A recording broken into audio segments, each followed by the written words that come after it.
How did Bill become Bill? I'm not sure, but I can say this. We had a great childhood. We were raised in a little town, Burlingame, across the street from Mertzy High School. That was a 50-acre kids' playground. So, a lot of trouble, but it was good trouble. But we were over there every day. It had beautiful oak trees. There was one in particular called the octopus tree that we played tree tag on. That's why Bill was such a good climber. That man with those long arms could climb anything. But we had more fun over there, and if we weren't doing that, we were off playing sports on the field. They had everything there. They had grass, they had basketball courts, they had it all. And the great thing about it, it was private property and we weren't supposed to be there. So Fred the gardener chased us out of there all the time, and that was half the fun of going. Wonderful, wonderful memories. You know, I was the youngest. John was the oldest, Bill was the middle, a 4-year difference. But he always looked out for me.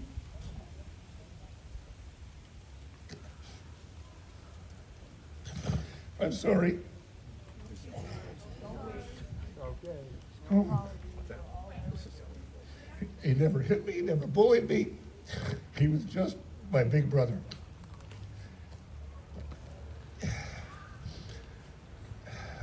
When I was starting high school, Sarah High School, where the three of us went, I had emergency appendectomy like 2 days before high school started, and I was miserable because I was going to miss high school. Bill had just graduated from Sarah. So what does he do? He goes to all my classes, gets my books, my assignments, and then coaches me on how to do it. Taking care of his little brother. Speaking of Sarah High School, Bill made great friends there. 4 of them, I think, maybe more are here. I know Bob Rogers, Ron Heibuckle. We've got Rick and Mike Roth. Right? Why don't you guys stand up? Where are you? From high school. 1968. Oh, Bill was 68, yeah, that's right. Anyway, just an example of Bill and the relationships he made, because he connected with everyone, and it lasts a lifetime. Bill was a hell of an athlete, and a little bit later, you're going to hear him interviewed, and he's so funny because they asked him, "What's your best sport, Bill?" He said, "Oh, probably baseball." And he was a good baseball player, no doubt, but Willie was a phenomenal swimmer. And if any of you got the pleasure of seeing him in the water with those long arms and that gorgeous freestyle backstroke, it didn't matter. Freestyle I always admired the most because I backstroked it. But his freestyle was beautiful. And to watch him swim, it was just poetry in motion. Same when he played water polo. He had those big, long arms, and some poor bastard would be trying to guard him, and he'd have the ball out here, and the guy would be going like this, and Will would go, fing, and he'd throw a little bullet right back out of the ear, into the goal, and back on defense, and the guy didn't know what happened. I mean, it was just, he was something. At Sarah High School, there was an award called the Blanket Award, and it was given for your athletic ability and your academics. Bill won that award his junior and senior year. And let me just tell you a couple of the other people that won it along with him. Jim Fregosi, who was a former big league pitcher, Greg Jeffries, former big league infielder, Lynn Swann, Super Bowl MVP, and a quarterback named Tom Brady. How about that? And you know what? Through it all, he was never a braggart. He was humble about it. All the competitors, you know, they liked him. He was a good guy. He shook your hand at the end of the match. He was Bill. Oh.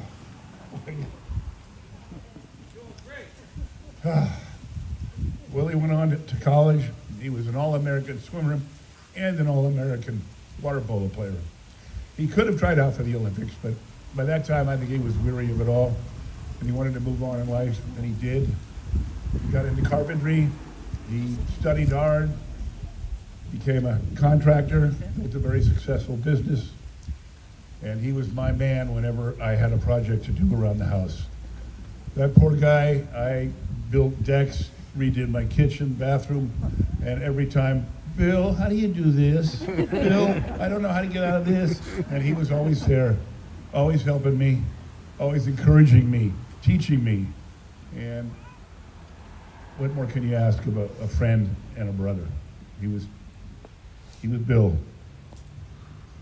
He also played, you said he played baseball. He played softball for the Nads.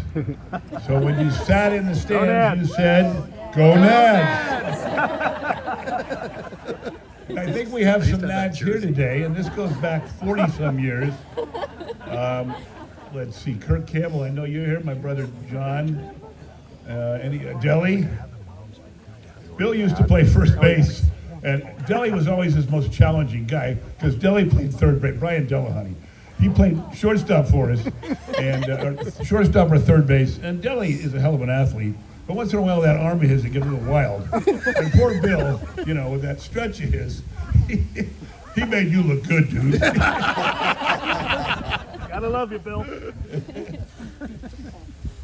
All right.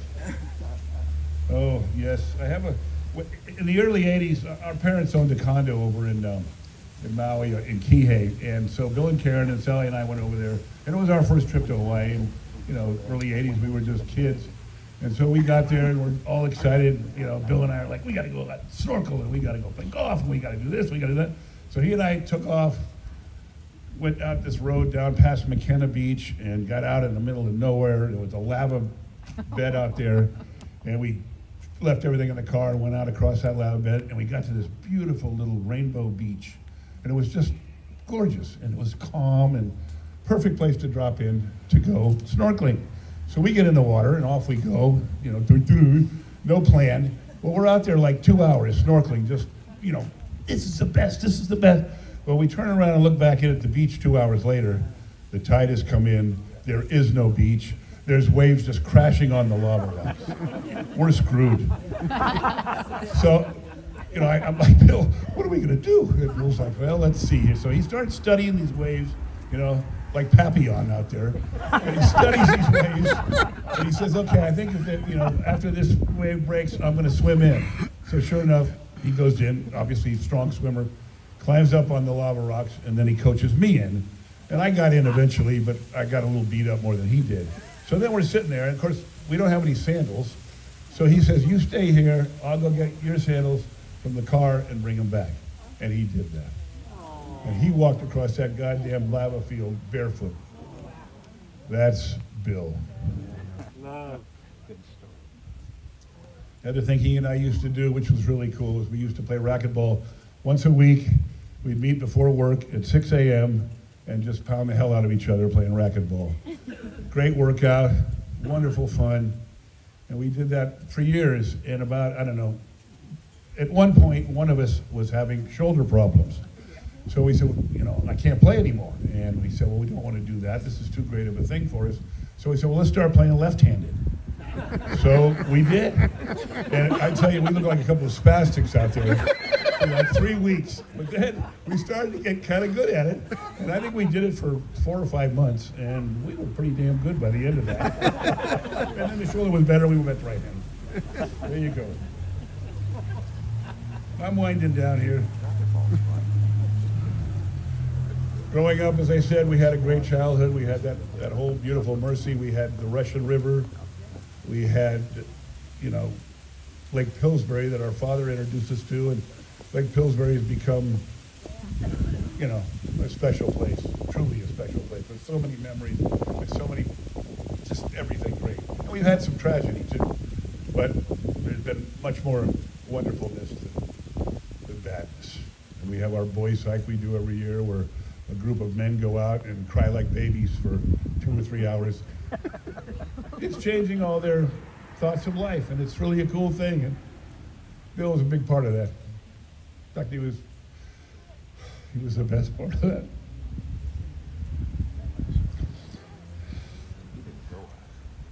things Bill did. Bill had Karen.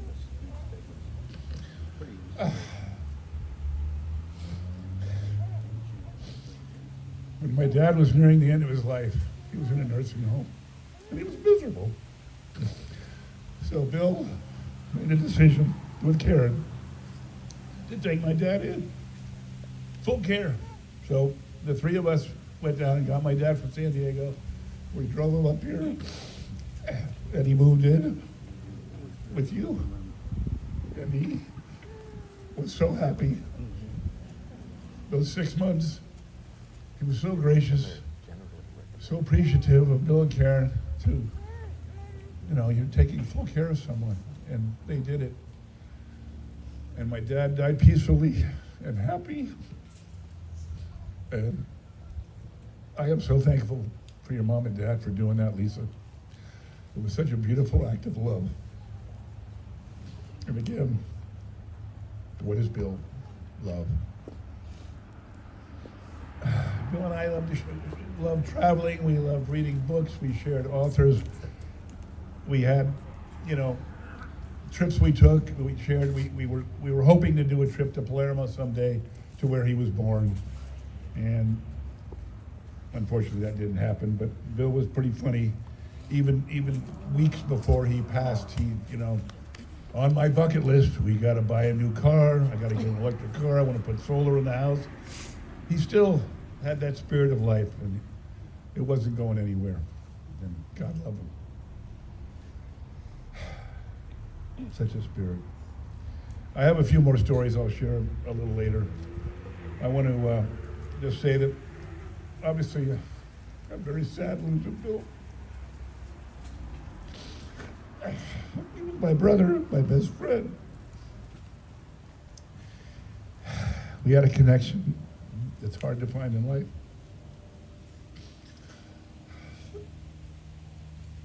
I'm heartbroken.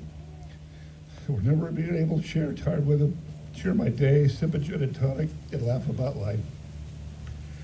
That said, his amazing love and spirit will live in me forever.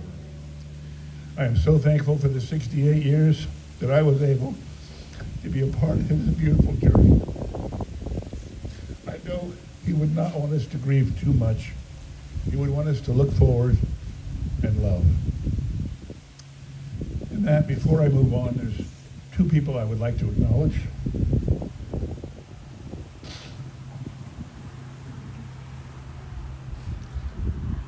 First, my beautiful niece, Lisa. She's the absolute best of Bill and Karen. So smart, loving, funny, adventuresome, hardworking, great mom, great wife, etc., etc. Lisa, you and your dad had such a special relationship, and I want to just thank you for taking good care of him and Barbara. And Barbara, give me a minute. Talk amongst yourselves. I love it. Barbara, thank you for coming into Bill's life and making him so happy. I'm sorry you two didn't get as much time as you wanted, but you sure packed a lot in. Thank you for caring for him, for loving him, for being his advocate, huge, and being his soulmate. I know how happy he was, and I hope you know how much this family appreciates you and loves you. Thank you. All right. Brother John, the eldest, is going to speak. I disavow any knowledge.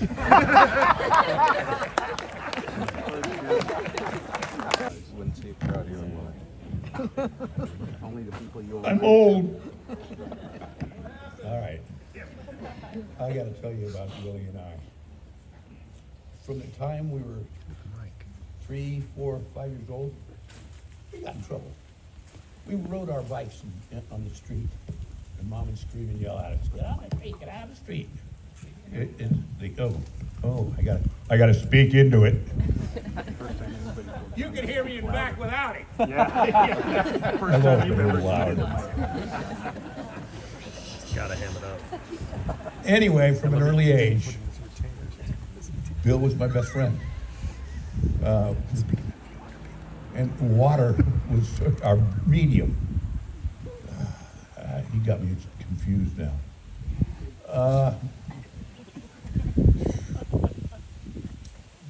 I remember he was growing up, and we needed a bigger house. So we moved up across from the convent. We've been living down on Balboa. So we're up on this hill, and we're looking at this house, and Bill and I went, oh my God, look at those trees. And there were a couple of real tall redwood trees between the two houses. And of course, we quickly went back there. Right to the top of the tree, swinging around. Mom was freaking out.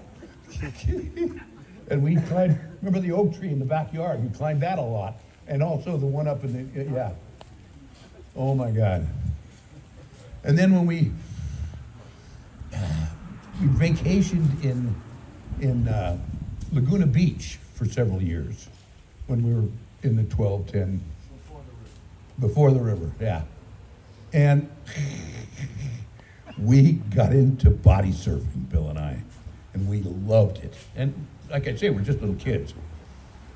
In fact, the ones we loved the best is when they had restrictions because the waves were 8 foot. No, we went down the beach, hiding from mom and dad, and went body surfing in the 8 foot waves. Oh, we got racked up a couple times, but we loved it because it was the best rides ever. Water. Where do I go from here? We were swimmers. We were skiers. Oh, Dad bought us we moved to the Russian River and had a little cabin there. And Dad shows up with this little boat. A 7.5 Scott Atwater motor on it. Just a little boat. What do? We went water skiing behind it. We were small enough we could actually get pulled and pull each other around with it. And as we got bigger, Dad got us a bigger boat. We spent a lot of time in the water.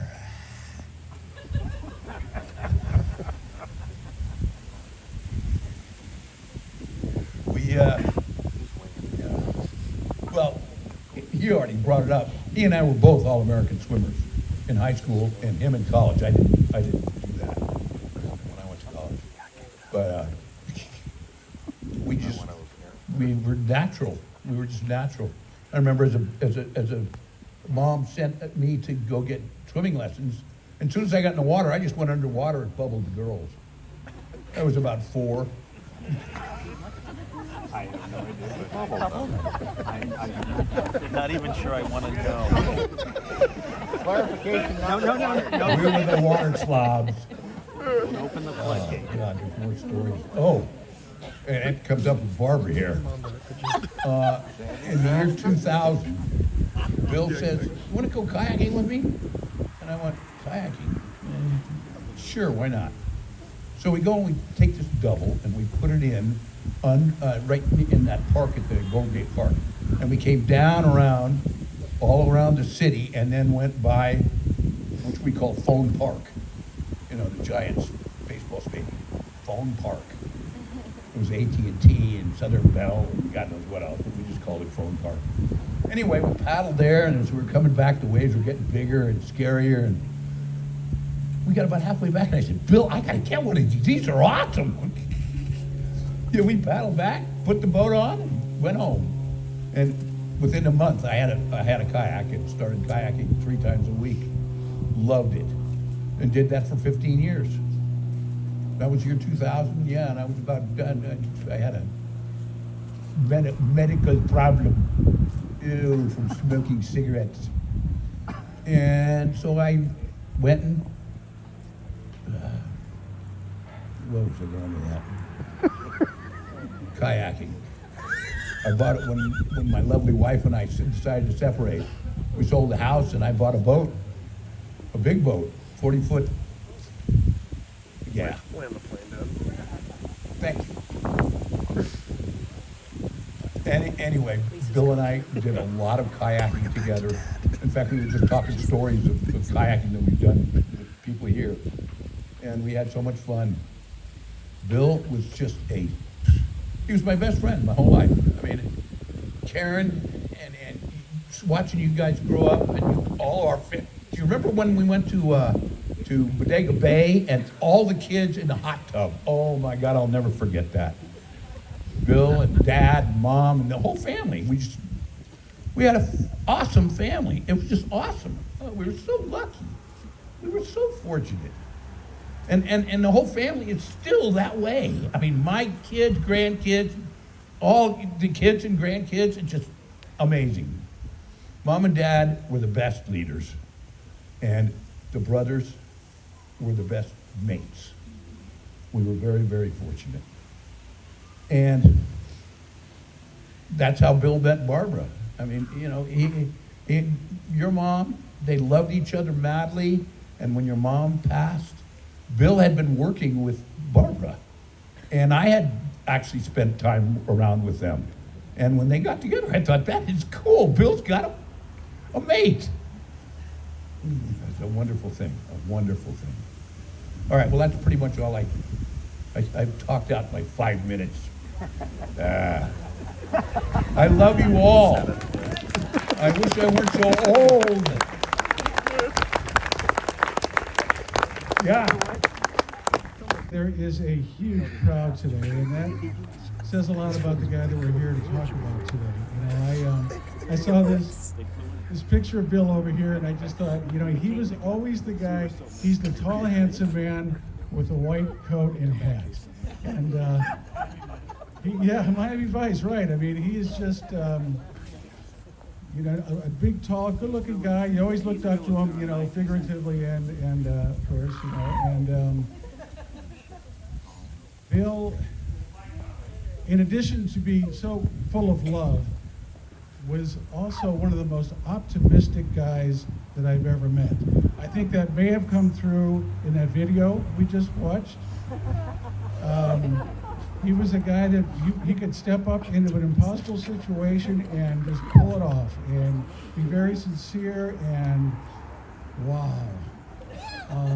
We've been reading books together for 25 years. You think we'd be a lot smarter, but you know, that's the way it goes. And I always remember that Bill, being the optimist, he always took the sunny side of the street. He was always, oh, it's going to get better. Don't worry about things, you know. And Bob Oliker was on the other side. Now we're going to hell in a heck, and those two would battle it out. And the first couple of years, we tried to kind of get between them.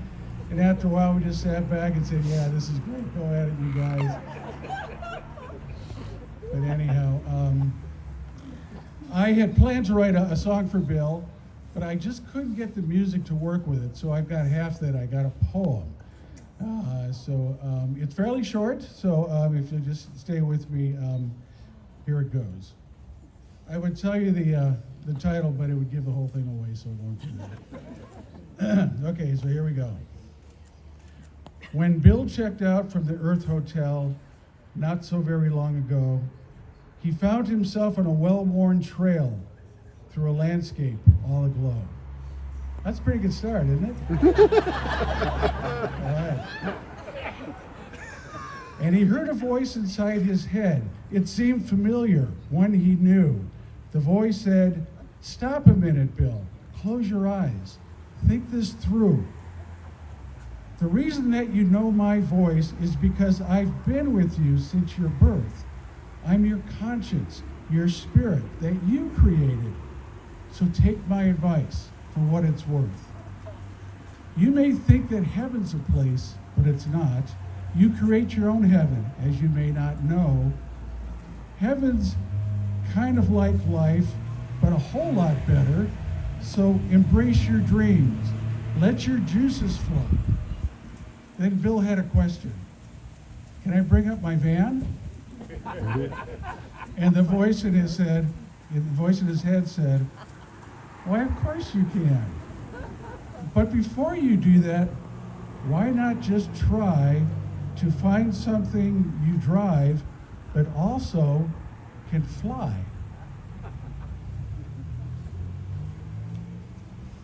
Then Bill answered back, "Why didn't I think of that? It's a great suggestion. I love one of those things." And when he opened his eyes, there the vehicle sat. It looked just like the van, but now it had wings. Like that, huh? Then Bill hopped aboard and thought something profound. "I've got lots of time and places to visit, and since I'm really no longer earthbound, it's fair to say the sky's the limit. And there's one place I know where I'd like to start. It's a place that happened on one fateful night. A place to kick over that old apple cart and make a few changes and turn a wrong into right." Now I gotta say, if you're not Giants fans, you're probably not gonna understand the rest of this, but well, tough luck, you're on your own. So here we go. So now Bill is hovering over Oracle Park and his favorite team in orange and black, under the nightlights that are shining bright, are giving their fans a heart attack. It's the bottom of the ninth. Giants down by 1. They've got 2 outs, but a guy on first base. It's a 2-2 count, and Wilmer Flores is batting against the Dodgers ace. Anyone remember this game? And here comes Max Scherzer's unhittable pitch. Wilmer Flores checks his swing at the ball. And here's the first base umpire. And now this gets rich. He changes his mind and makes the correct call. You don't remember that?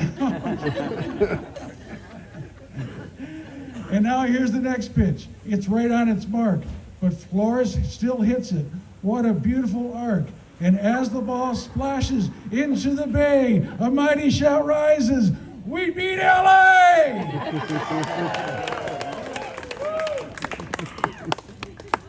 Now Bill's up there saying, well, that was fun. I'm figuring out what I think I'd like to do. I think that this fun has just only begun, and all that I need now is a likable crew. So as Bill's up there gathering family and friends, he finds that his van plane is expanding like a rocket. And now that the crew numbers over 1,000, most people would say it looks like a comet. Bill loves the idea, thinks a comet is great. And if Haley can have one, why not me? On the Archbold comet, you don't have to wait. Just bring all your love. Admission is free. Yep.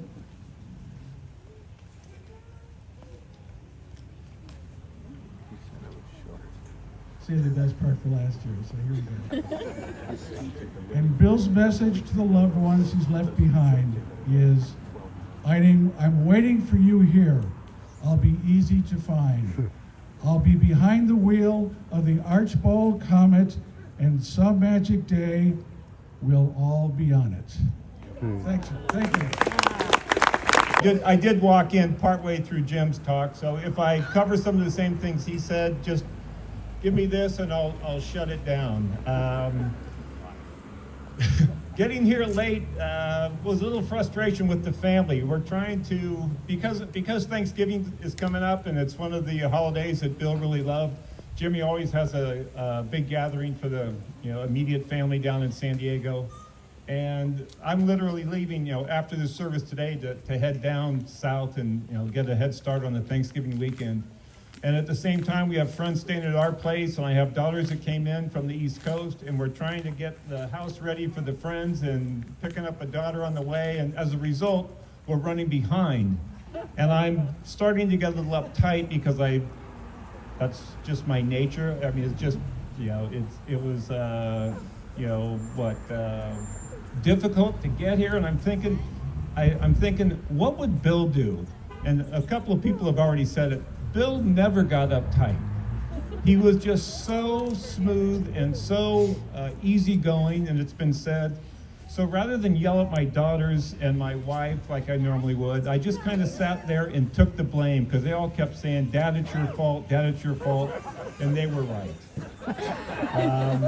but nonetheless, we did make it. So if I start, like I said, if I start to tell some stories that have already been said, but I'll try and go quick because there's a bunch of people here, and I'll get through this. I met Bill very early in life. I was 13 years old or 14. I was a freshman at Sarah High School, and my sister was dating Bill at the time, and Bill was an upperclassman.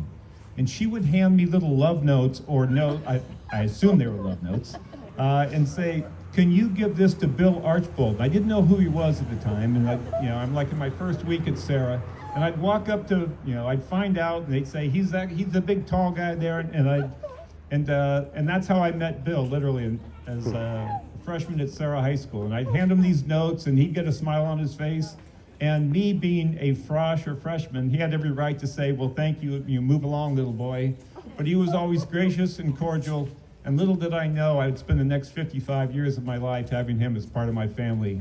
And it was, that's how we first met early on.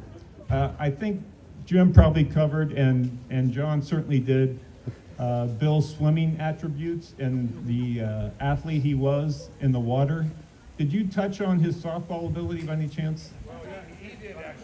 Okay, so without going too deep into it, we played for 10 years, and Billy and I were on the left side of the infield, and Bill was the first baseman, and the ground balls that we would gather in and attempt to get to Bill could be within a 30-foot circle because of his length and his stretch, and Bill made Billy and I look so good over there. So not only was he a great swimmer, he was an unbelievable softball player.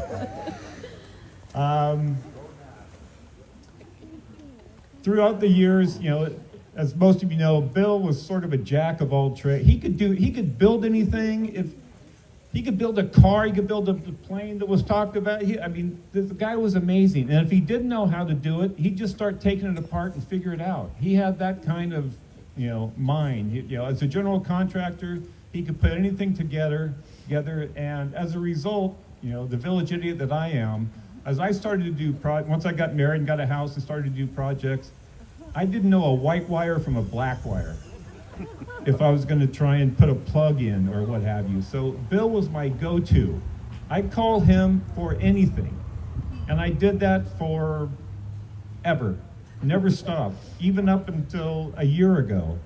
And as recently as a year ago, I built a shed, and I'd call, because he used to do foundation, he was a foundation contractor, and I'd call Bill and I'd say, "All right, I'm going to pour some posts," and he'd tell me exactly. He'd graciously spend 5, 10, or 15 minutes on the phone, and after he explained exactly what to do, he'd say, "Mike, you don't need me anymore. It's YouTube. Just go, watch a video." Anything, everything's on there. But he'd still tell me exactly what to do, and then sure enough, I'd go watch the video, and it's exactly what he said. So he was a fountain of knowledge, and that was amazing. Shortly after he passed, I called Jim, just to kind of talk about, how we're going to miss Bill, and, how could this happen? And he was, a great guy, and Bill should go on forever. And he was sort of, essentially the patriarch of the family. As our dads and grandfathers passed on, Bill sort of became the spokesman for all of us. And I said, "What do we do now?" And I didn't look at him, we were on the phone. I said, "Jim, this doesn't mean we're the patriarchs now, does it?" I said, "Because I'm certainly not anybody who's going to look up to. If you want to take the mantle, go ahead. If not, we might have to, tap Alan over here or somebody. Or if anybody wants to be a patriarch to our family, we're open."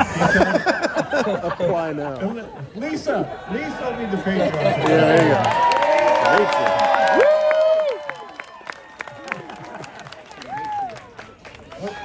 Okay, so now that we have a patriarch, matriarch. Wait a second. Lisa can handle patriarch. So I'll wrap with, now that we have a patriarch, Thanksgiving this week won't.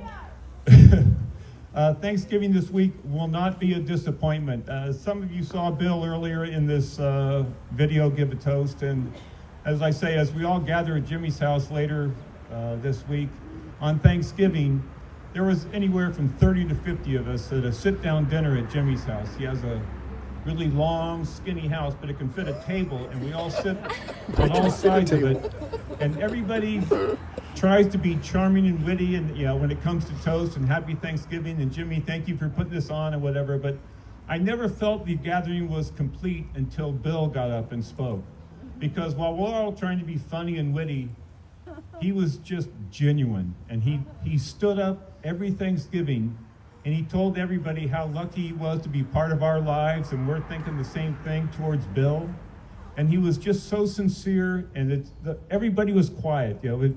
I give a toast, everybody's clicking their glass, and Mike's talking again. But when Bill got up, we all paid attention and we all listened, because he was so sincere, he was honest.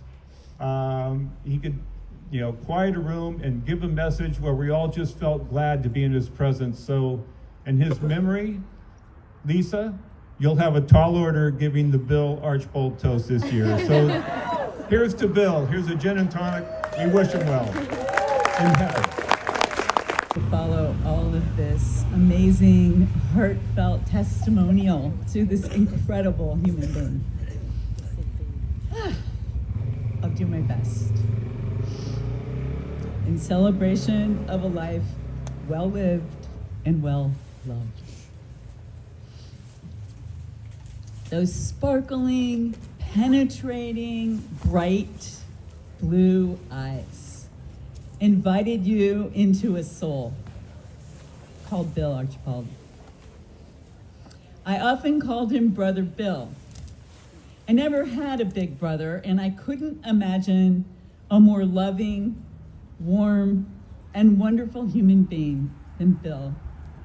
Etcetera's participants called him Papa Bill. But I should share the context. ETC, etc., or Environmental Traveling Companions, is a nonprofit now celebrating 50 years of providing transformational and educational outdoor adventures for folks with disabilities and youth from underserved backgrounds.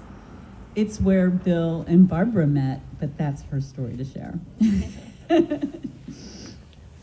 I first met Bill when he became an Etc. volunteer sea kayak guide in 2000.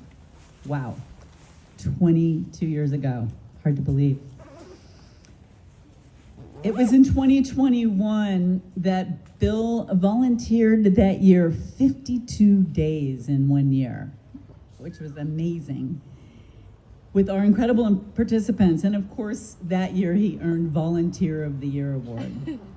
Of course, right? Many of those adventures were with his fellow guide and dear friend, Peter Bowd, who couldn't be here today. And we used to call it the Bill and Pete Show. And we never, ever could have offered so many trips on San Francisco Bay and to Angel Island, especially midweek ones, right, Greg? Without the skills and passion and compassion of dear Bill. He had this way of opening his heart and listening from that place that made every single person feel important and respected. But of course, you all know that. From the words of an Etc. youth lead participant and student, he shares, "I want to grow up just like you, Bill, enjoying the moment, not once, but again and again and again. I loved looking back at you paddling and seeing you glowing in that blissful aura." My nephew, Brel, a student and youth lead instructor with Bill over 4 summers, just found out that Bill passed.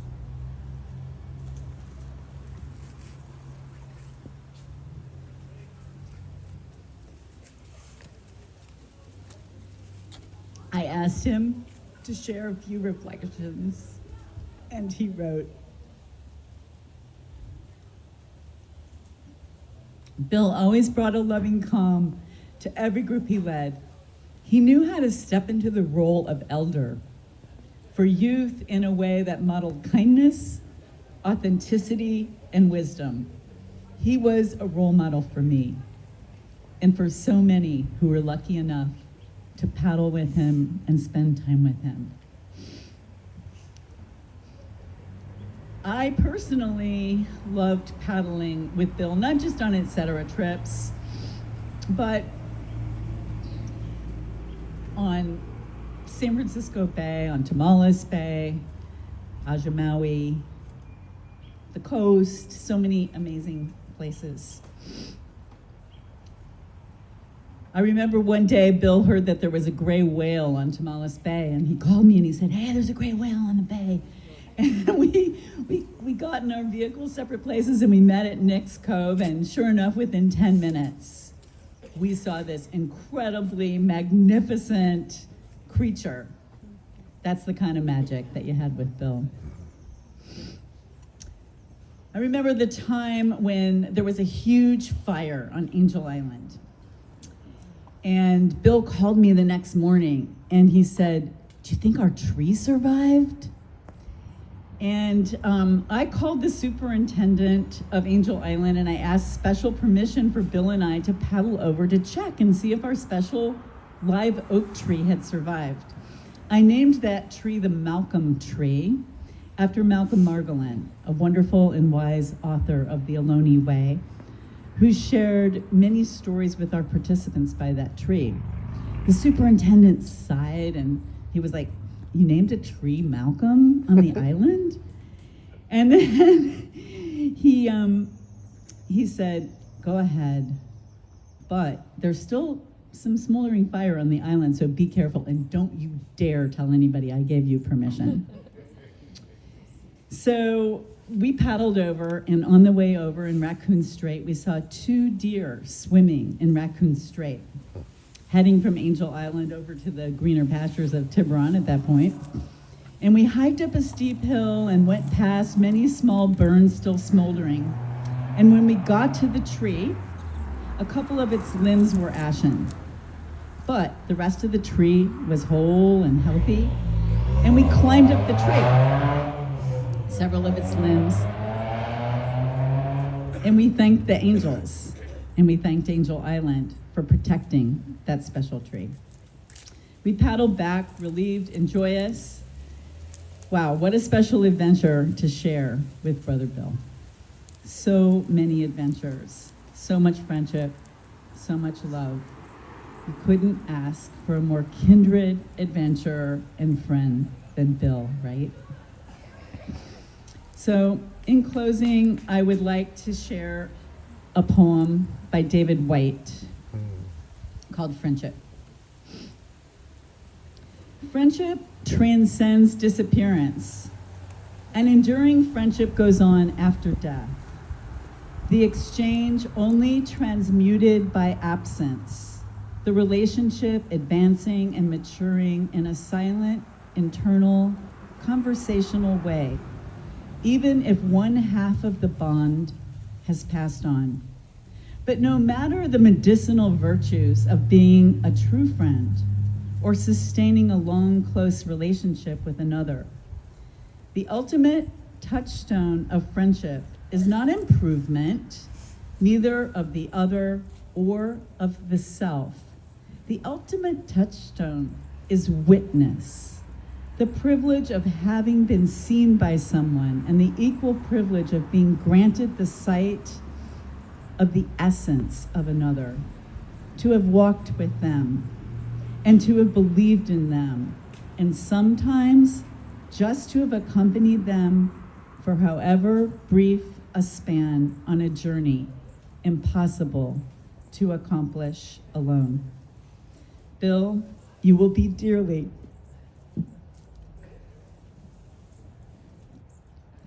and desperately missed by the etc. community, by your dear friends and your family, and dare I say, all of humanity. I love you, Brother Bill.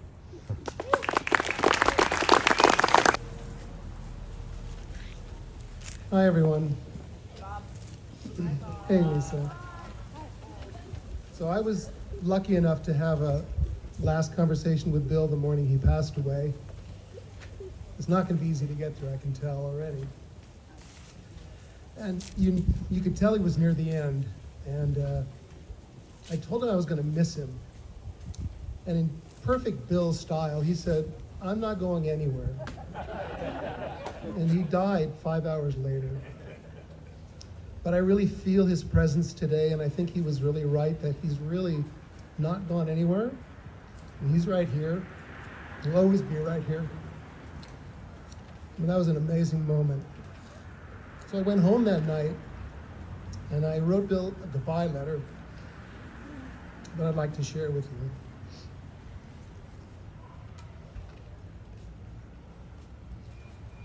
To my dearest friend Bill, you left us tonight, and I am heartbroken. So many conversations still to be had, so many adventures left to take, and so many books left to read. It is hard to imagine a life without you. I remember when we met over 30 years ago, something about you. You were just a tower of a man, so settled into yourself, so confident in your place in the world, and your heart, your huge beating heart, it was hard not to feel it. It was then, and in all the years that I have known you, all about love. I've just never known a man so full of love as you, so willing to express it to everyone around him, to the entire world. My adventurous friend, always the man out front and not always in your best interest. Always the one making the plans, so many extraordinary camping and kayaking trips, so many beautiful places we saw together that I never would have touched without you. So many times when you would catch me at the limit of my kayaking ability and push me just a little bit farther. You made me brave, and for that, I will always be thankful. I don't believe I will ever have a friend to recite from memory Wendell Berry around the campfire. I will miss having you with me in nature, but I will always carry your memory with me when I go. You were a wonderful business partner.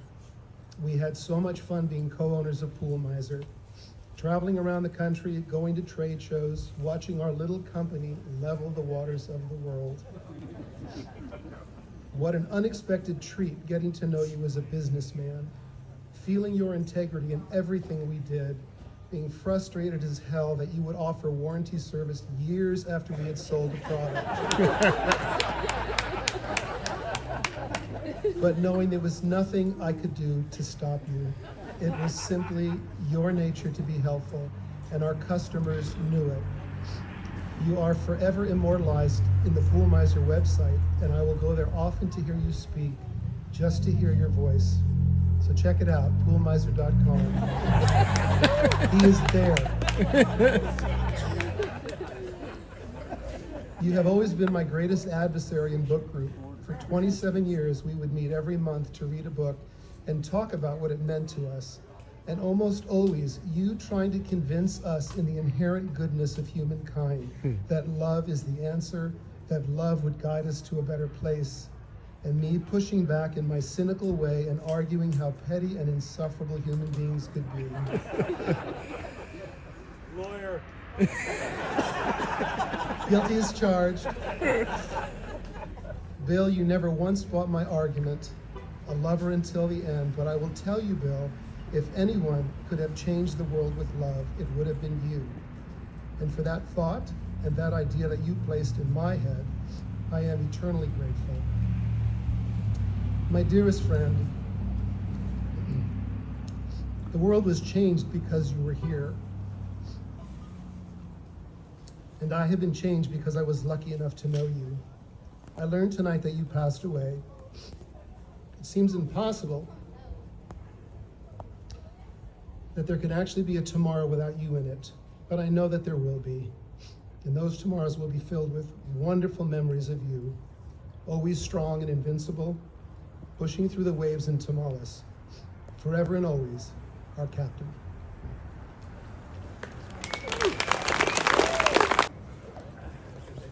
Yeah, that's fine.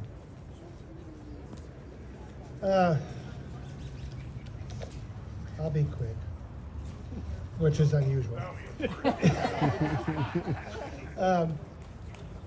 It's 1961. And it's been 61 years since we first met the Archbold family. At Ryan's Beach, we played many years at water skiing. Harry and Mary Young were best friends with Jack and Bev. They introduced him to the river back in '61. And Jack was so excited after the first weekend at the river, he was in escrow the next weekend for the A-frame. How fast that turned, right? And they loved the river, and we became, 8 peas in a pod. Our two families were the best friends till now, forever. And Jack and Bev and my mom and dad loved each other. We did many trips together, and it was a special, how was that? Goat Rock together, yes. And I have a kind of funny, kind of getting away from that. Bill Archbold was dating BJ Rolfe, and BJ was supposed to be here today, Barbara Josephine Rolfe. And when they were 16 and a half, 17, they were dating and kissing at some little event. And they both had braces and they got locked. And I kind of don't know how they got unlocked, but eventually they did. I think Jack got some pliers or something. But it was, BJ was supposed to be here today. I was going to kind of congratulate her for getting free from Bill's mouth. But many trips to Pillsbury. We were introduced, our families were introduced to Pillsbury back in early 60s. And Mendocino, we camped at Mendocino a number of times. So many dinners and Hello Dolly. The Hello Dolly album, Jim and I have memorized every song, right? And so I wrote a little poem for Billy. It's not too long. And it's about his special adventures, what he liked to do, and a special place. Early in the morning, dew rising on the lake. The kayak rests halfway on the beach for the take. Out of bed, and on goes the jacket into a kayak without making a racket. Which way do I go today? Up the Eel, East Fork, I say. A bald eagle soars and a deer passes my way. The dew lifts and the fishermen troll by. Time to return, now I see the sky. Water bucket securely tied to the stern. Off to the water spring to get my turn. Thinking about my day to come, I know we're going to have so much fun. My thoughts lean towards going to the rock. I know the twins will be there serving their watermelon crock. Then back to camp underneath my parachute for another afternoon rest. The 5 o'clock bell will deliver gin and tonic, my very best. Set up the chairs for a game of cornhole and shoes, hoping I'm not the one who's going to lose. Dinner invite at my brother Jim's camp venue. Oh. Steak, potatoes, artichokes, wine are on the menu. From the spring, I can see the smoke from Love Bar's fire. Boy, did we have a ball. With skit night, music, it was something to be desired. I paddle towards the camp and see the troops beginning the morning ritual again. Looking forward to my coffee with Dad, Mom, Carrie, Barbara, Lisa, Eric, and Jim.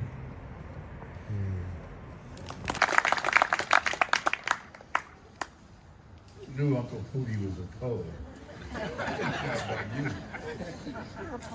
Next up, oh boy, in 1980, I don't remember. It was early 80s, and Mike Lee was training for the Ironman in Hawaii.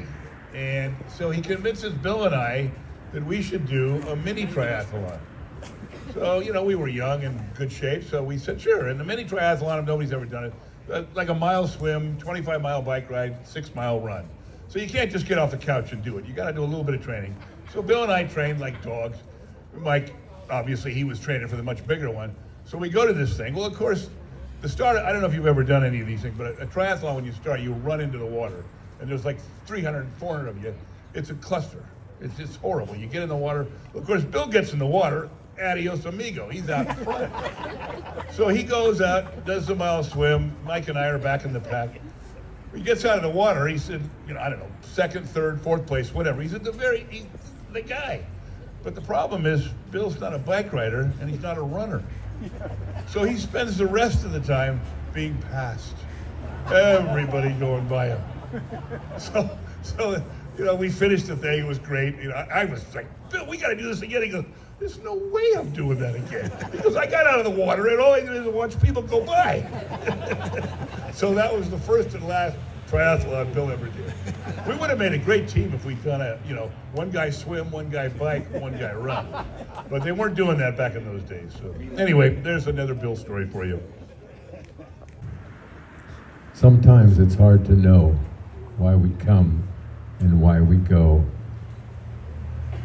We try and understand, find reason in God's plan. All we know is now he's gone, a spirit in the wind like a song. He's left us on our own to find our way back home. I fell in love with Bill madly when I first met him, which is when I met my wife Chris and met all of these crazy Petaluma people.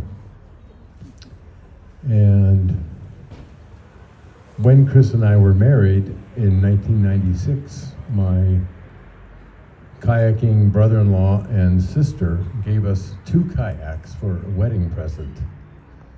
And Chris wasn't really excited about kayaking, but that meant I had a boat for a buddy. And Bill was right there. And other members of the book group, which at that point I wasn't even in yet. Actually, no, by 96 I was. Tried it, but I remember going out with Bill right away,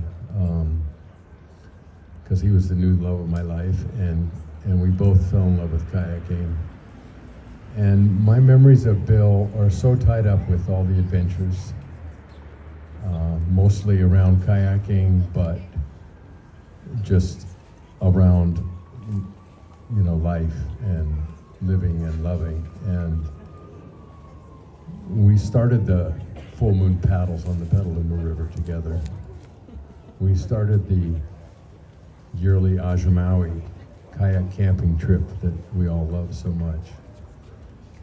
And one of my proudest times that I think back on is when Bill and I decided to race in the Sea Trek race that Diane talked about. And we had to get up because we were both working. We had to get up before the sun, and we would take the double out and we would paddle. We would train 3 days a week for 6 weeks before the race and paddle 9 miles down the river and back, watching the sun come up.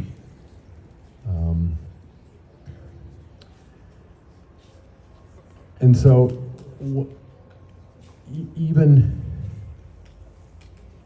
just after he passed, and it still hadn't sunk in yet, I think within the first week there was something that came up from a newspaper article or a picture or something that sparked an adventure. And I remember right away in my mind going, oh, I gotta tell Bill about this. And then I'd go, well, Bill's having his adventure. Bill filled us all so much with the love that he was so freely sharing. And his absence is, as you've heard so much, he's really just been a pillar in so many different circles and so many different communities. And his absence will be really felt in all of those. And he was a pillar in my community, in my personal life. And his presence will be missed. I want to play a song. It's a Chris Christopherson song that I heard a while ago, a year ago maybe even, and thought, oh gee, that's a good song for my repertoire, I should learn it. And so I practiced it a little bit here and there. And I decided that I was going to bring it to the group of friends and play it around the campfire this year at Ashamaui. So I started practicing it a lot in the last couple of months. And those were the months that Bill was failing. And as I sat down to practice this song, I realized this song is so perfect for Bill. In fact, this song could have been written by Bill. And so Bill, I'm going to promise you that we are going to play this song around the campfire at Ashamaui. And I am going to think of you. I'm going to think of you whenever I play this song and whenever I see the sun set into the sea. Wide Awake and Feeling Mortal by Chris Christopherson.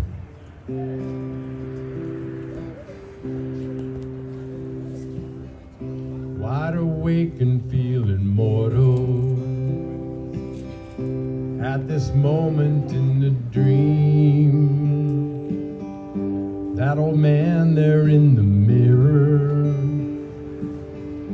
that's my shaky self-esteem. Here today and gone tomorrow, that's the way it's gonna be. With an empty blue horizon for as far as I can see. God Almighty, here I am. Am I where I ought to be? I've begun to soon descend like the sun into the sea. And I thank my lucky stars from here to eternity for the artist that you are and the man you made of me. Pretty speeches left unspoken, perfect circles in the sand, rules and promises I've broken that I still don't understand. Soon or later I'll be leaving. I'm a winner either way, for the laughter and the loving that I'm living with today. God Almighty, here I am. Am I where I ought to be? I've begun to soon descend like the sun into the sea. And I thank my lucky stars from here to eternity for the artist that you are and the man you made of me. For the artist that you are and the man you made of me.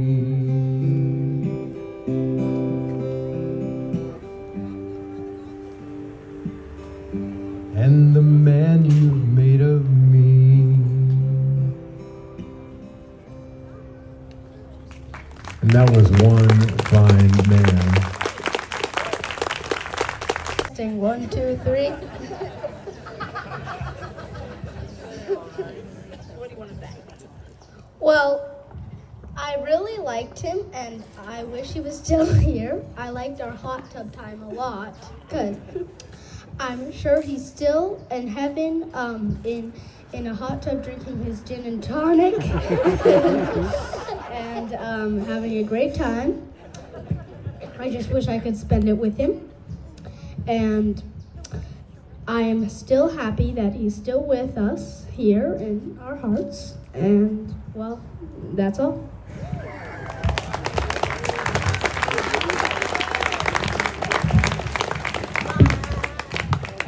Bye. He was with me my whole life, and he did a lot to change for me and my brother, and I just want to thank him for that, for being with me my whole life and loving my family and loving me.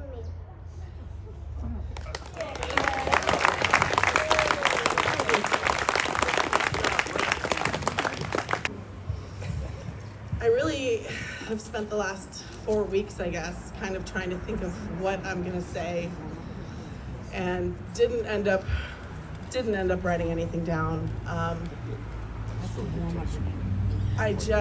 How incredibly lucky I am to have had that beautiful man as my dad from day one. And the love and the compassion that he showed me and my brother and really all of you, everybody, and the wisdom that he bestowed upon us, and my mother, I mean, both of them, I couldn't have picked better parents.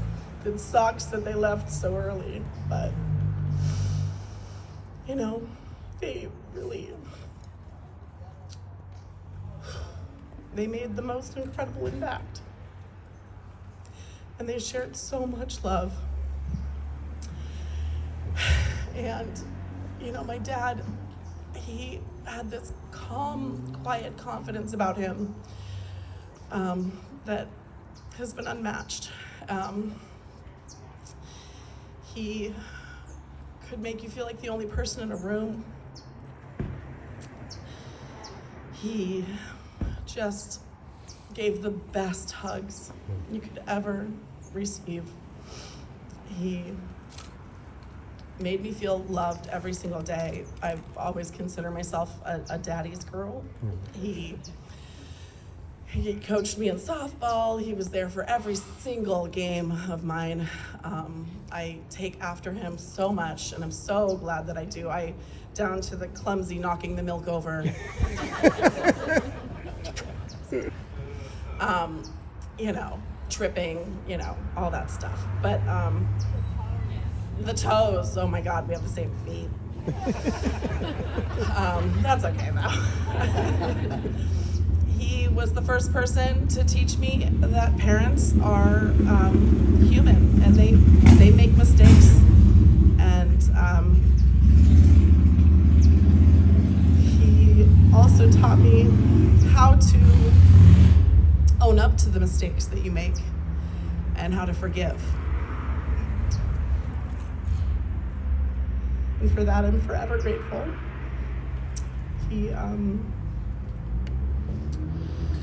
At my wedding, I gave a speech, and I thanked everybody. I thanked my good friend Melissa, who married us, my friend Sarah Gale, who did my hair and makeup. I thanked my aunties that helped me throughout that whole hard year of losing my mom.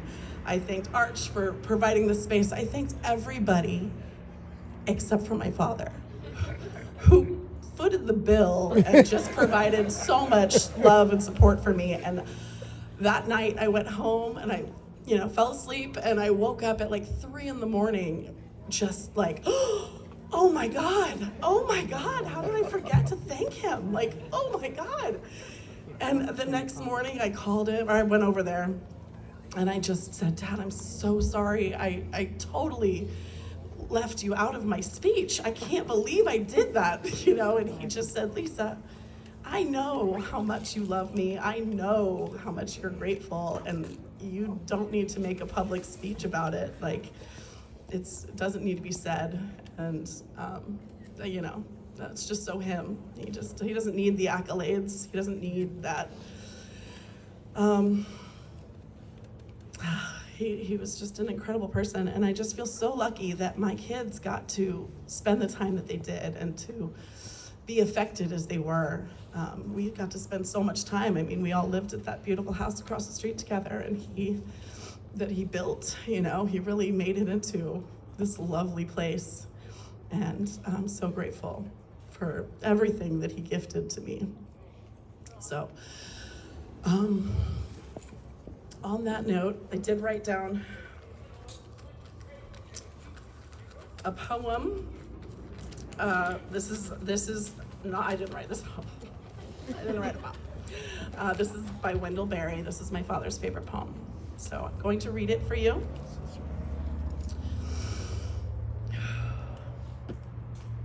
When despair for the world grows in me, and I wake in the night at the least sound in fear of what my life and my children's lives may be, I go and lie down where the wood drake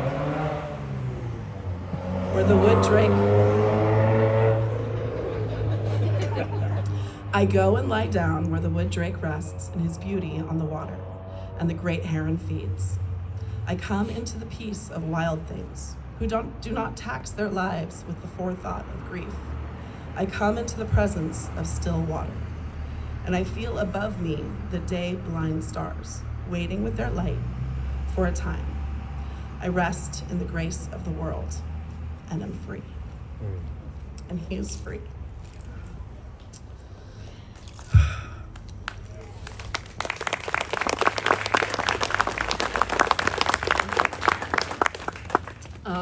I do want to okay, so there's a video that Johanna put together that is incredible, and they showed me the other day, and I just said I cannot go after that. Whatever happens, I can't go after that. And as it unfolded, I was going to go after that. And so I just said, no, I'm not going after that. I'm going to go first, and then we're going to play the video. So we have this 20-ish minute video, maybe 11-minute video. That is incredible. Jeff, thank you, Jeff. I don't know where you are, but he had the foresight to interview my father before he passed, about 3 weeks, I want to say, before he passed, and asked him a bunch of questions. And the video is going to be, my dad's voice answering, along with pictures that go with it that Joanna put together. And so I think we're going to end it on my dad talking to everybody and bestowing his wisdom to everybody, because he had a lot of it. And yeah. But before I do that, I just want to say thank you so much. I have some thank yous. I had a list because there's a lot of you. But Arch, thank you for emceeing. Thank you for the love, everything, the support. I love you so much. Sally, thank you so much. I don't know where you are, but hi. Thank you for helping out in all the ways that you guys have and will continue to. Bob and Johanna, thank you so much. My new business partner. I love you. I look forward to running this business and having you there to support. Johanna, thank you for the video. You guys are gonna, get tissues. It's really beautiful. Jeff, thank you so much for the music and setting everything up and making sure this was all run properly. Bill, also for the, construct, Bill Greffley, helping set this up, and all of whoever put this together is incredible and made that happen. So thank you. Daniel was the brains behind the shrine, which is unbelievable and just so beautiful. Rob and Karen, the home and the space. Oh my God, please, thank you so much. This is incredible. This is incredible. What a perfect spot and what a perfect day. Jeannie for the tattoos, thank you for making that happen. Katie for the magnets, thank you for making that happen. Grab a magnet, they're on the back table. The charcuterie boards, whoever brought, Christine put a lot of that together, so thank you so much to Christine for doing that. I really appreciate that. And everybody else who brought food. Scott and Jim Arntz for doing the bar. Thank you very much, the gin and tonic bar.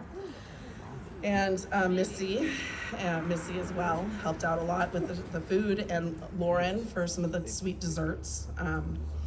Adam and Josh and Lindsay and Mindy for helping set up chairs today. Sarah and Evan for getting coffee and ice.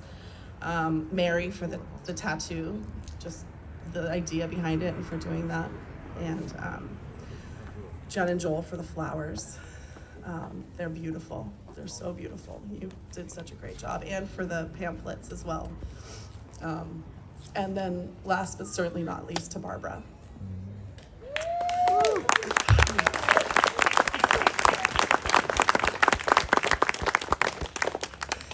Barbara.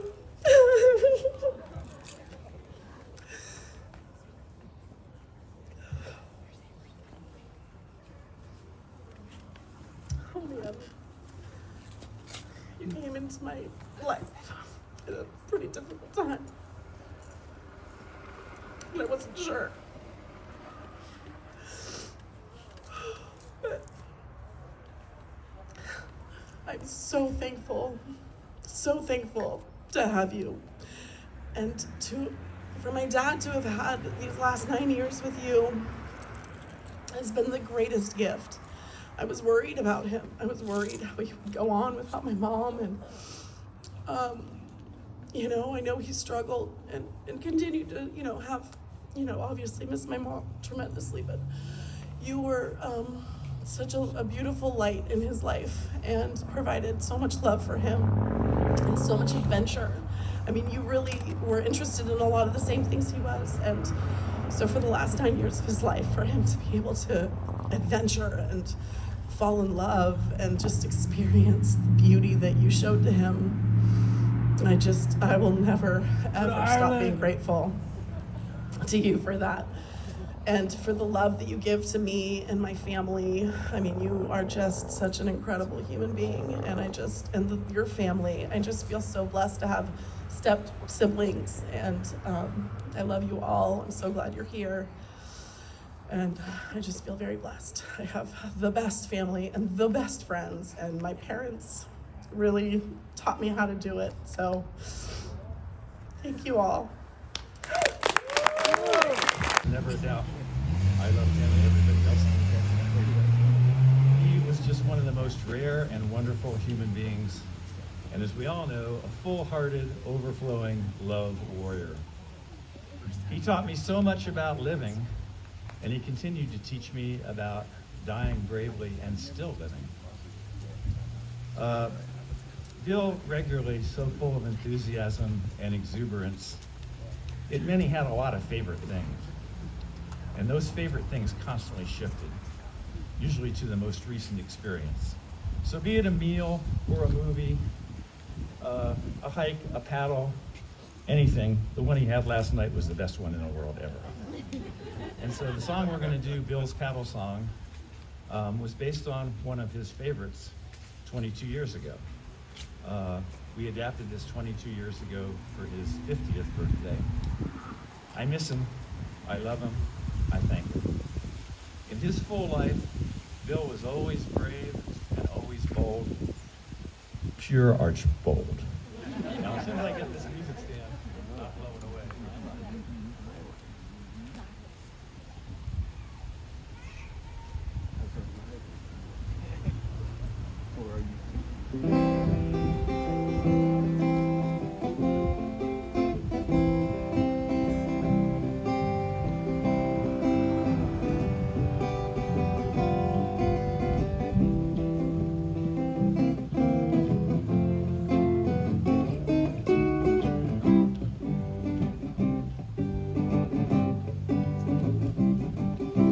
Bill's a gonna paddling all the time. Oh, I'm a gonna paddling too. You bet your boat, your paddle and float, Bill will paddle more than you. Bill's gone paddling morning, noon, and night. I heard it tell it's his main delight. Well, Bill's gone paddling, I'm a gone paddling. Come on and go a paddling too. Oh, come out on the river at full moon. Come out on the river with Bill. You get out on the water and whistle this tune. Bill will whistle back at you. Sun going down so sweet in the west, but back in the east is rising the best.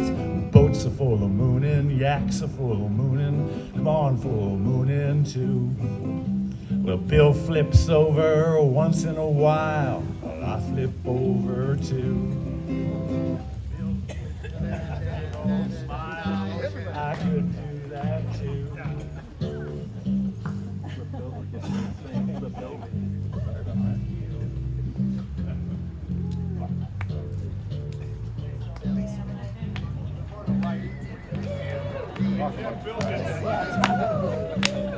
Bill flips over once in a while. I flip over too. Oh, he rolls with that big old smile. I wish I could roll that too. Well, upside down, I'm getting a chill. Sure wish I had me a set of gills. Bill's are going rolling. You got to do some rolling. I wish I could do some rolling too.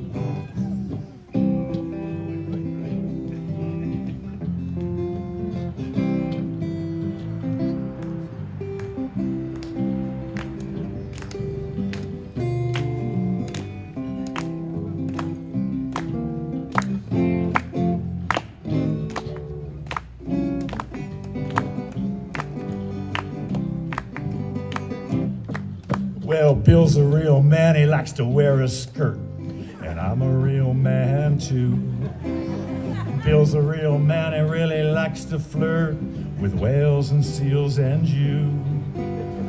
Bill paddle out till the wild blue yonder, the life in him, there's nothing fonder. Bill's a gone skirtin', Bill's a gone flirtin', I'm a going skirtin' too.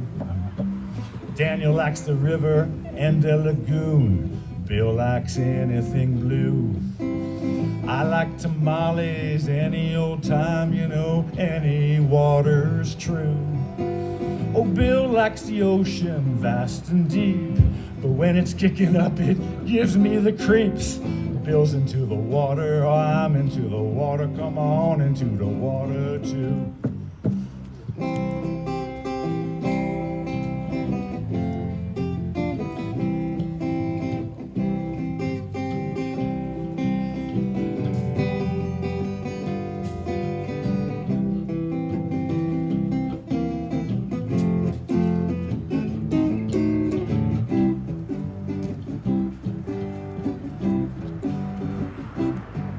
Now Bill's paddled over to the other side.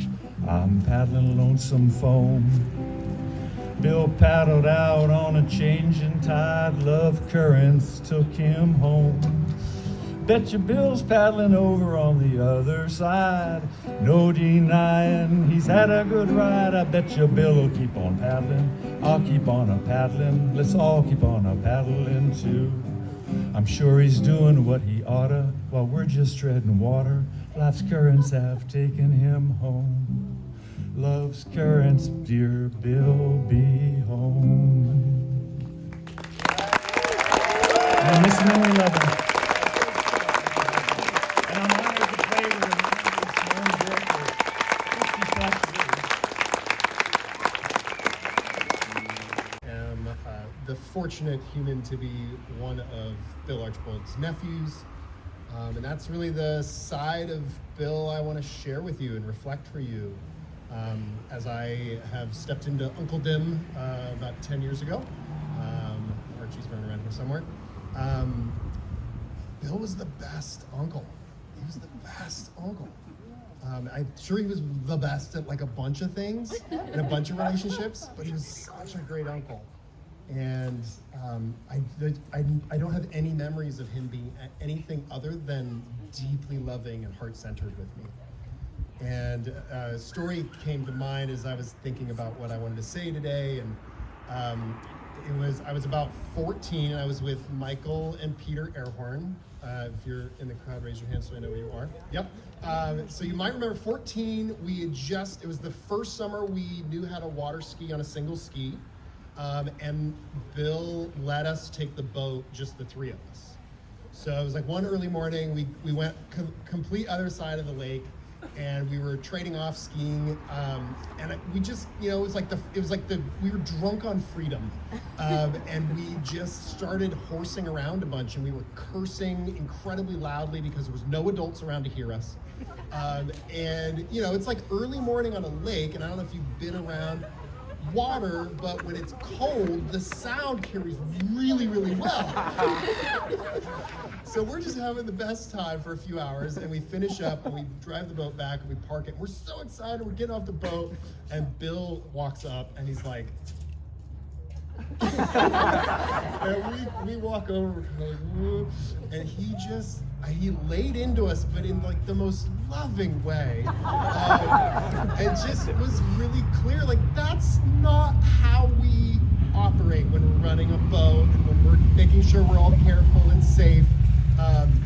And I think he had a little twinkle in his eye, if memory serves, and he thought it was kind of funny that he was taking us to task for doing this.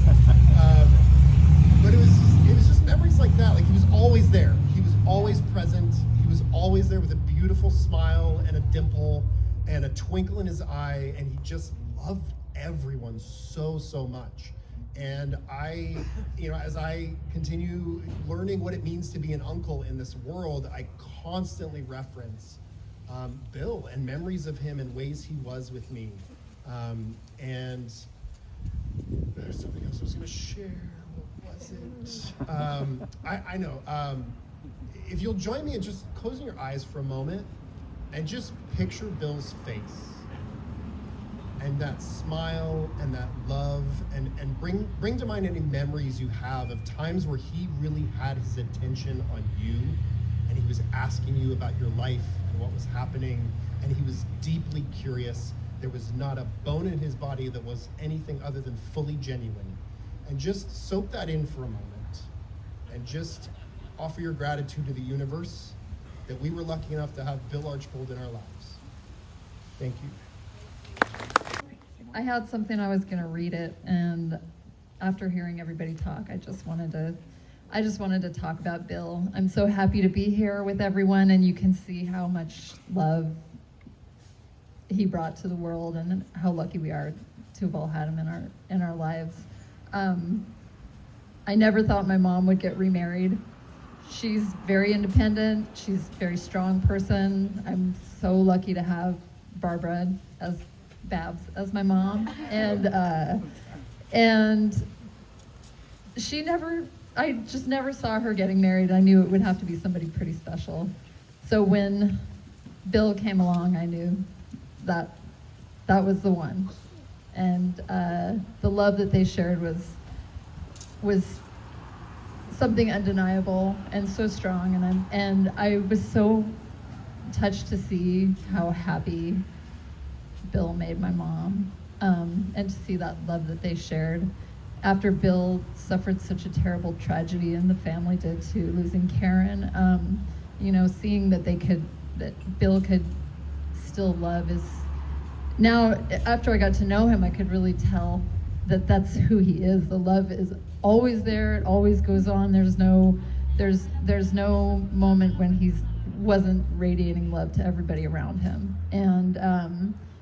And I just saw my mom soften up and get happy, and they lived a lot of life, way more life than I'm able to live in every day. I don't know how you guys do it. Traveled and spent time together, and Bill was really there for me in a lot of ways that I certainly never expected. He was my only step parent that I've ever had, and one time my mom was in Portugal walking 500 miles, right? And I was going through a terrible time, and I really needed my mom, but she wasn't there, and it's okay, I'm independent too. But Bill came down, brought me some sandwiches, picked me up from work, and took me to the Palace of Fine Arts, and we ate some sandwiches together, and he talked to me about life and reminded me to stay centered and to look into my heart and make the right decisions for me. But I just, he showed up for me in a way that a lot of people maybe wouldn't. He didn't have to do that, but he wanted to, and I never forgot that. Plus, I always wanted to get into that book club. I love to read, and I was really jealous that I couldn't be in their book club. But now I started one with Derek, so we have our own book club going. But I love to talk to Bill about what he was reading. He was so passionate about reading and literature and books, and he really showed up for me and for my family, and the people in my life that I care about. But I wanted to tell the story too, that I always tease Bill, asking him, "Oh, you don't have any tattoos. What kind of tattoo are you gonna get from me?" And he said, "I don't know. Maybe every little thing's gonna be all right." And I'm thinking, that's kind of a lot of words. It's a long, big tattoo, right? And then I'd say, what was that? A couple weeks before he passed away, we were sitting on the patio, and he said, "I decided. I know what tattoo I want to get." And I said, "Oh yeah, what's that?" He said, "I don't have a belly button," because Bill didn't have a belly button, so he's the first man, right, or an alien. So he said, "I want to get a sailing ship. I want to get it right on my stomach, and I want it to say USS Naval."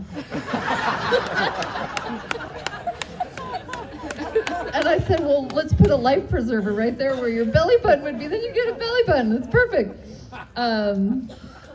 So he said, "I want to get that tattoo." I said, "All right, we're going to do it." So I drew it up for him, and I was putting the finishing touches on it on a Monday, and I was waiting for Jack to get out of school and Derek to get off of work, and we were going to drive up, and Bill passed away. So I never got to tattoo him, but I did. Jeannie made some great temporary tattoos of the USS Naval, and then I got to tattoo Lisa, my beautiful stepsister. Yeah.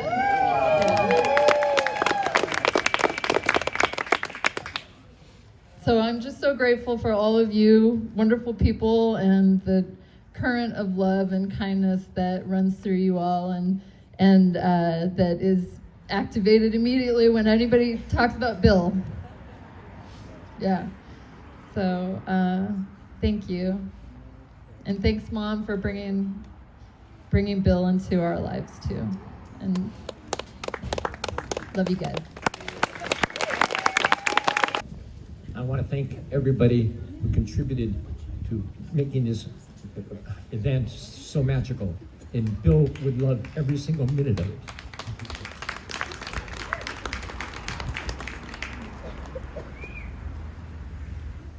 I almost forgot my specs.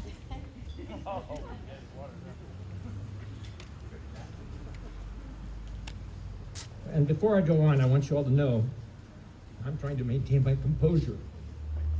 It's difficult, and that's why I'm reading what I've written. Bill and I met as freshmen at Sarah High School in San Mateo in 1964. We became fast friends, and that's lasted 58 years. In those years, we played together, competed on swim and water polo teams, worked together, and we shared many adventures. We laughed a lot, we partied frequently. We were occasionally mischievous, but we never got into serious trouble. I know and I love his family and all the wonderful friends he has made, and I want to acknowledge that Bill was the conduit for me to the Archbold family, and he was the conduit to me to the Lee family. And those two families embraced me. They didn't formally adopt me, but it really felt like it. Being with them made me feel like I was part of the family, and I want to thank the Archbolds for that and the Lees for that. If you give them a round of applause, I'd appreciate it.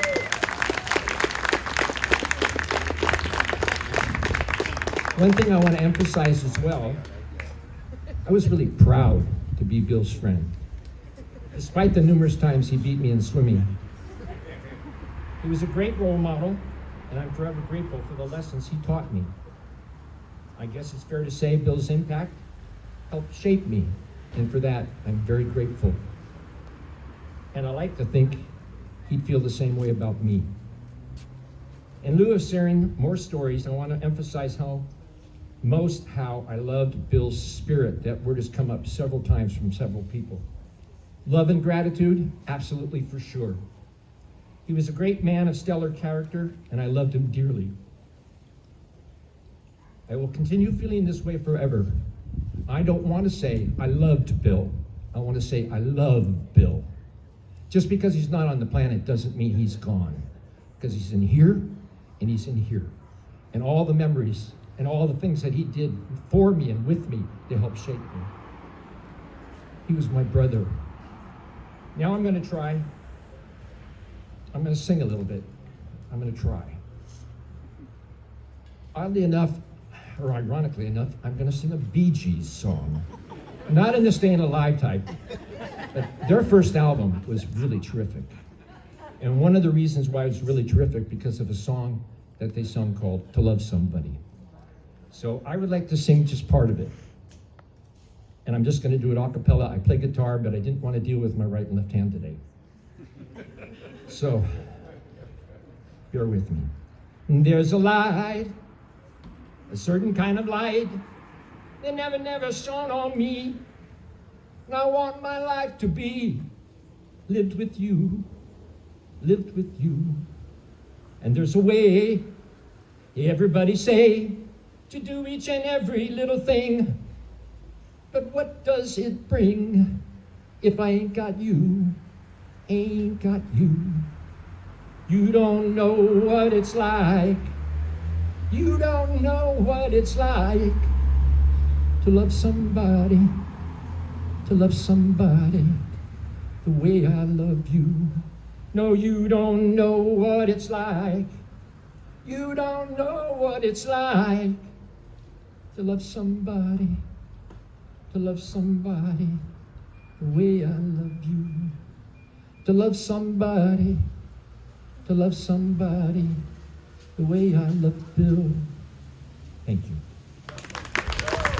So I'm Adam Scott. I'm Barbara's son, and I remember my mom. We're lucky to have my mom. She comes out twice a year. I live in the Midwest, and she comes out twice a year for my kids' birthdays. I have two daughters, and she comes out. And I remember the year she came out for my youngest daughter's birthday, and she was going to leave from there to go on this kayaking trip, and she was nervous about this kayaking trip. And we were like, well, why are you so nervous about this trip? She said, there's a guy on this trip.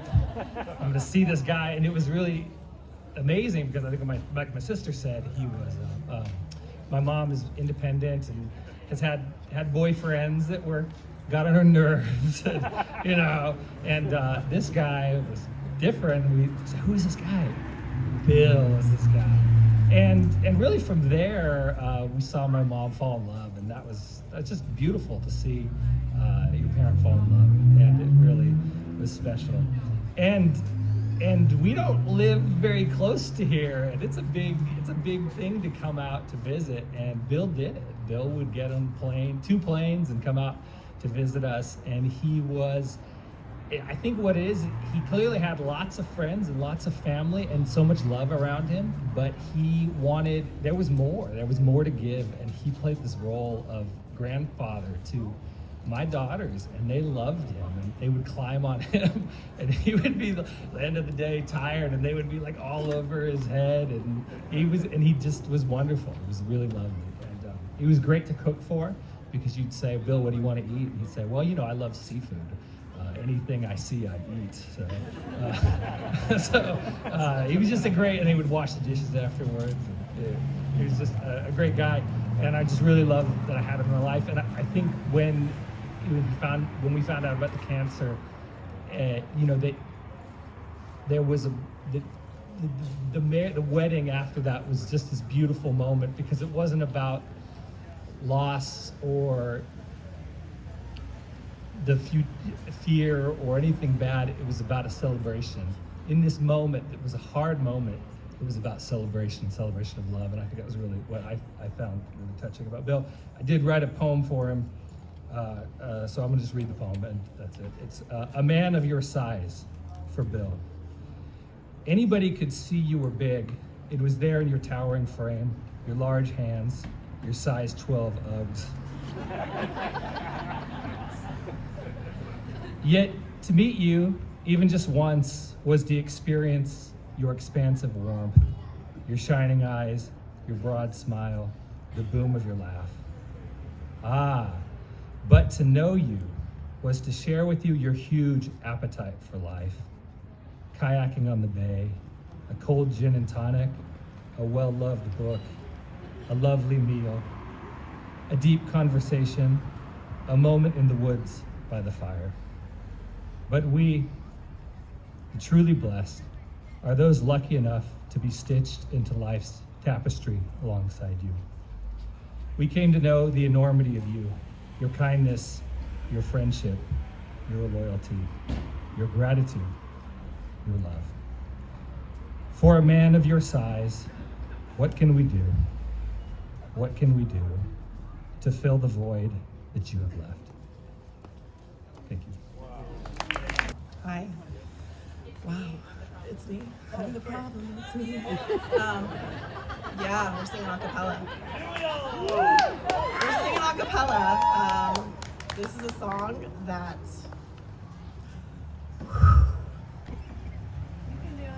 I can totally do this. I got this. This is a song that Barbara had asked Krister to sing. It was one of my dad's favorite songs. Towards the end of his life, he loved this song so much, and Krister said she would sing it 100%, and it took her a long time to get through it without crying. Just to listen to it without crying was a lot. And I just wasn't listening. I kind of avoided even listening to the song. And then Krister, Can I do this part? Yeah. So I went to the house, and it was a night. I usually stayed at Jen and Johnny's, and I had asked Lisa if she had listened to it yet, and she said no. And it was like the fourth time I'd asked you, I think. Yeah. So I said, okay, I want you to take a deep breath. I want you to prepare yourself, and I really want you to listen to the song. It's really difficult for me to get through it, knowing it's your dad's favorite song. And I really think you should listen to it, because for me, it was really interesting that I was going to be singing this song to Lisa, because it's really kind of a song that she should be singing. So I was really stoked that when I left the house, I didn't even get to where I was staying yet, and Lisa texted me and said, could I sing this with you? And I said, absolutely yes, this is exactly how this is supposed to go. So yeah. We've been practicing, and we're super stoked. We're gonna do this without crying. We're gonna do this without crying. And if we do, you're all gonna love us anyway, so it doesn't even matter. And we were supposed to have some guitar accompaniment, but they're not available to be here, so it is a cappella. So, yep. That's perfect. I'm gonna take it away. I love it. Perfect. Woo! Woo! Whenever you're ready. Got this. I see bluebirds of paradise. I see sunset to sunrise. I watch comets in the sky. I see magic flying by. I feel my Father holding me. I feel my spirit learn to breathe. I look into my mother's eyes. I know this must be paradise, and I say, oh my, this is paradise. I say, oh my. Thank you for the sunshine. Thank you for the light. Thank you for the moonshine. Thank you for the night. Thank you for the big climb. Thank you for the fall. Thank you for my life. Thank you for it all. I run through fields of majesty. I run in and out of reality. I run Back to my enemy I run, deep down inside of me, and I hear whispering in the trees. I hear their towering melodies they share, their ancient memories they sing. We're all family, and I sing, oh my, this is paradise. I sing, oh my, this is paradise. Thank you for the sunshine, thank you for the light, thank you for the moonshine, thank you for the night, thank you for the big climb, thank you for the fall, thank you for my life, thank you for it all. It's so beautiful life in the little things. So I stand in the light and I see everything. My, oh my. Thank you for the sunshine. Thank you for the light. Thank you for the moonshine. Thank you for the night. Thank you for the big climb. Thank you for the fall. Thank you for my life. Thank you for the laughter. Thank you for the chance. Thank you for the madness. And thank you for the dance. Thank you for the forgiveness and not softening the fall. Thank you for my love. Thank you for it all. Thank you for my life. Thank you for it all.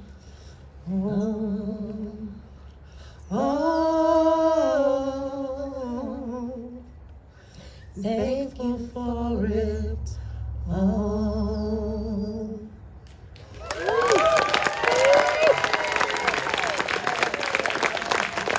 1850 in a little town called Palermo on the island of Sicily in the country of Italy. My father's name was John Joseph Archbold, and my mother's name at the time, of course, was Beverly G. Archbold. Him being there and being big and him picking me up and carrying me around and always being very loving. Same with my mom, very, very loving, very, very present. Had a great laugh as well, and always enjoyed the interaction of laughter between my parents.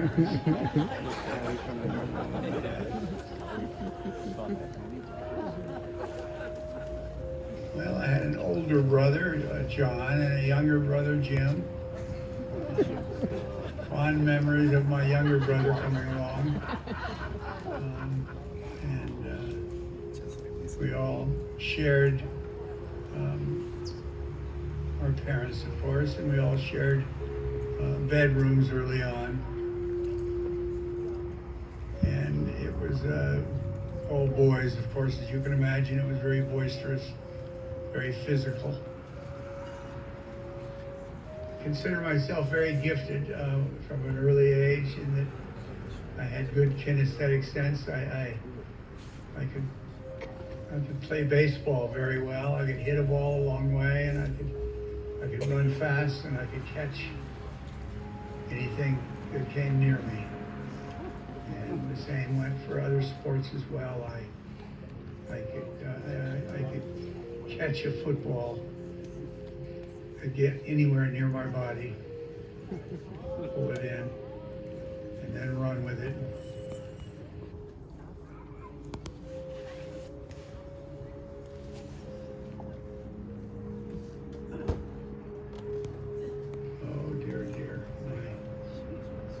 First and greatest fond memory of Karen is the day I met her.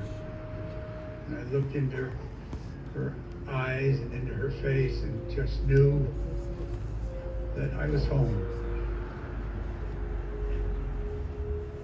A very strong feeling of coming home and being home. The feeling and the look of love right away.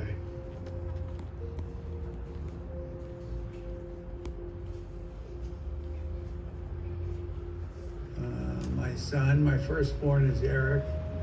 My secondborn is Lisa. And I love them both dearly. I appreciate them both. I'm proud, very, very proud of them. And the one thing I can say about my life is that the best thing that has ever happened to me has been my children and the part that they have played in bringing a smile to my face and warmth to my heart.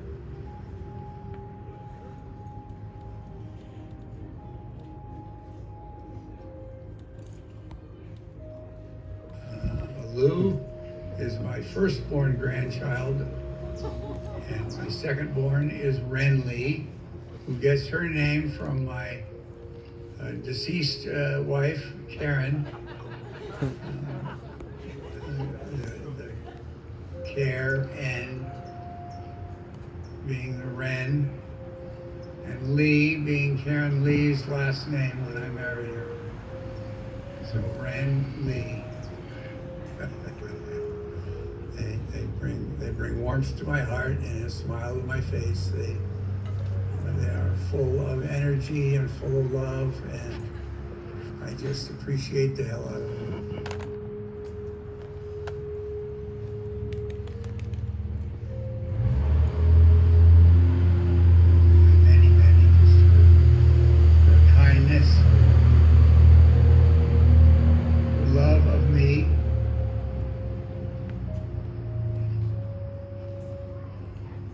Totally appreciate her love of me. I feel it. And I return it. I cannot believe how fortunate I have been in my life to have had the love of the women in my life. Starting, of course, with my mother and Karen and Lisa, and now Barbara. I'm a very lucky man, very blessed man.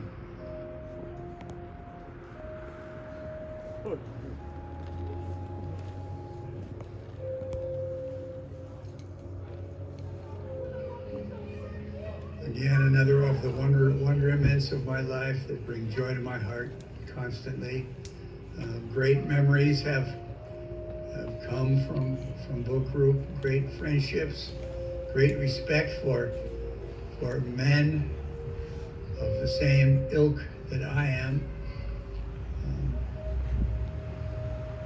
Just nothing but lots of joy and lots of good thoughts and lots of good memories and dear, wonderful, warm friendship.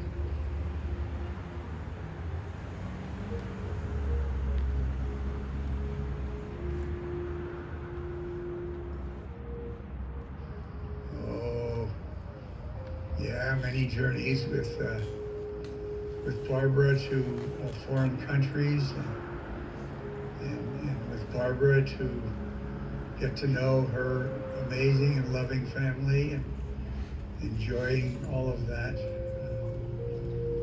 Great journeys to Ireland and great journeys to Spain and Portugal.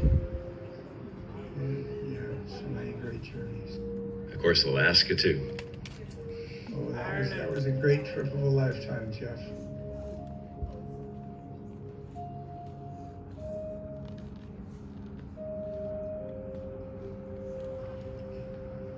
would have to say Sunrise, to be entertained, and I love to laugh, and I love to feel joy. Gin and tonic, with a good tonic, a good quality tonic that actually has quinine in it.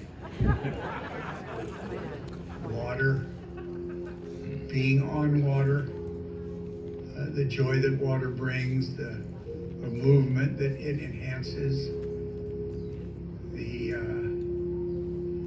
beauty that surrounds the water.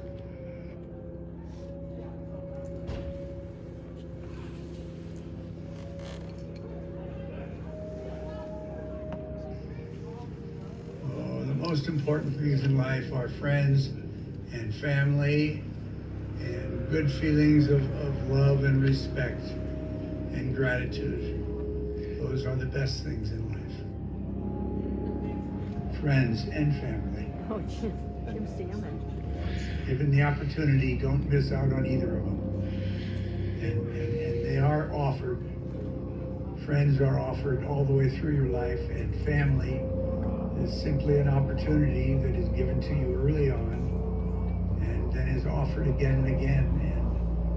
And you make the choice to say yes to those offerings. It's your choice. Make that choice. Don't let it slip away. Stay connected to their friends and their family and their spirituality and nature. Love and gratitude. Pay attention to those two things. Be gracious and be thankful. And offer love as often as possible.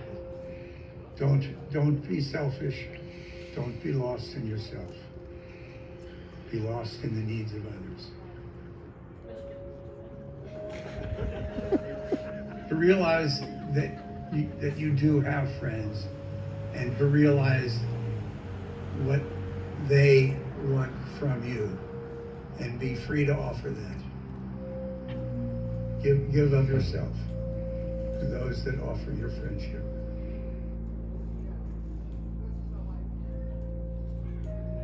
I believe in something after this, yes. I believe that we, our existence, what is shown to us of our existence is a mere microcosm of what truly is out there. And only upon rare occasion in life do we get to touch that greatness, that wonder, that cosmos. I do think it's there. I don't have a handle on what it is. I have great hopes for it to be a place of great bounding presence